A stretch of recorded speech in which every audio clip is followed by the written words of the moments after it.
বিডিআরে যে অভ্যুত্থান হলো, বিডিআরে যে সংঘাত হলো, আমরা তো সেটা মাত্র 72 ঘন্টার মধ্যে আমরা সেটা সামাল দিয়েছি। এবং সেই বিডিআরের ঘটনায় যে আর্মি অফিসাররা মারা যায়, সেখানে ডিজি শাকিল থেকে শুরু করে 46 জনই ছিল আওয়ামী লীগেরই পরিবারের সদস্য।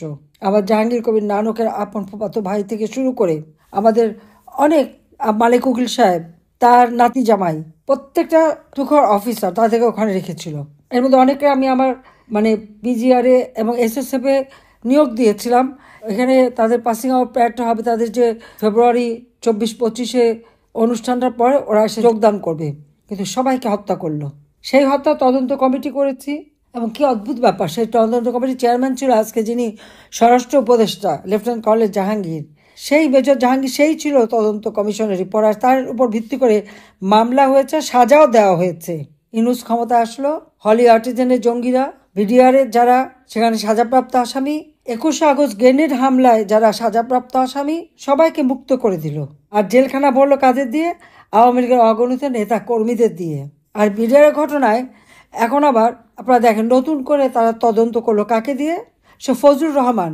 সে যখন বিডিআরে ডিজি ছিল তখন বর্ডারে একটা ঘটনা ঘটেছিল। এই ঘটনার পর ভারতের অনেককে তাদের বর্ডার গার্ড মারা যায়, বিএসএফ লোক মারা যায়, এবং ভারত তখন খুব ক্ষেপে যায়।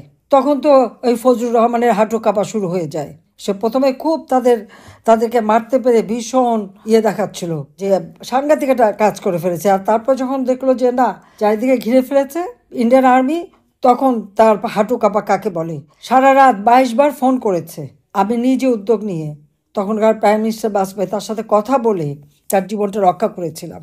আর আজকে সে আবার সেই বিডিআরের ঘটনায় উনি তদন্ত কমিশনের চেয়ারম্যান হয়েছেন।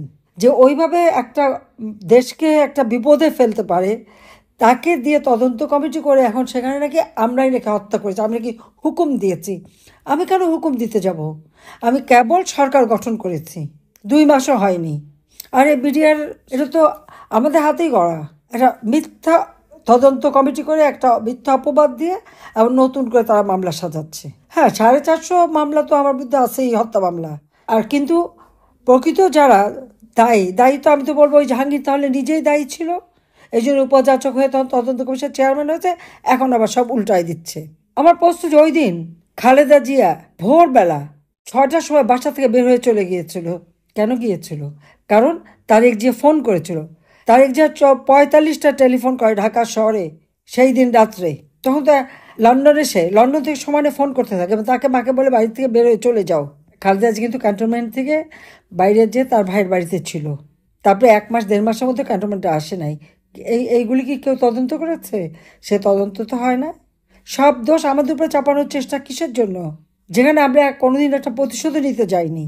এই লক্ষ্মীপুরে আমাদের নেতা কর্মীর উপর যে অত্যাচার নির্যাতন করেছে, আমরা তো ইচ্ছে করে সব কটা প্রতিশোধ নিতে পারতাম। আমি সবাইকে বিরত করেছি। ঠিক আছে, কুকুরের কাজ কুকুর করেছে, কামড় দিয়েছে পায়, তা বলে কুকুরে কামড়ার কি মানুষের স্বভাব পায়? এই কথা বলে বলে সবাইকে বিরত করেছি। কিন্তু আজকে আমরা কি দেখি? সেই আমাদের নেতা কর্মী প্রত্যেকের বিরুদ্ধে মামলা। 32 নম্বরে গেল কেন? মহিন পাটোয়ারিকে এবং আমাদের অন্য নেতা কর্মীদের উপরে চরমভাবে নির্যাতন। কিসের জন্য? কি অপরাধ করছে 32 নম্বর? ওই ভাঙা বাড়িটা আগুন দিয়ে পোড়ালো।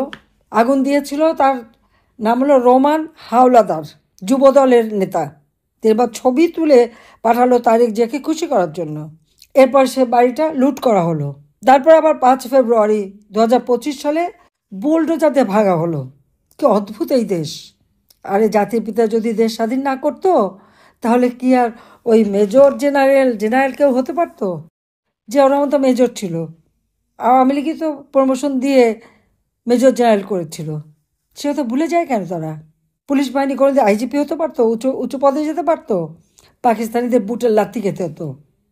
আর এখন যাদের হাতে গণহত্যা হলো, মানুষ হত্যা হলো, তাদের সাথে মানে সব থেকে দোস্তি, তারা হয়ে গেছে একেবারে পেয়ারে যান। আর এখন আওয়ামী লীগ খুব খারাপ, কারণ আওয়ামী লীগ দেশ স্বাধীন করেছে, তো পরাধীন থাকা, পাকিস্তানিদের বুটের লাথি খাওয়াটাই তাদের অভ্যাস।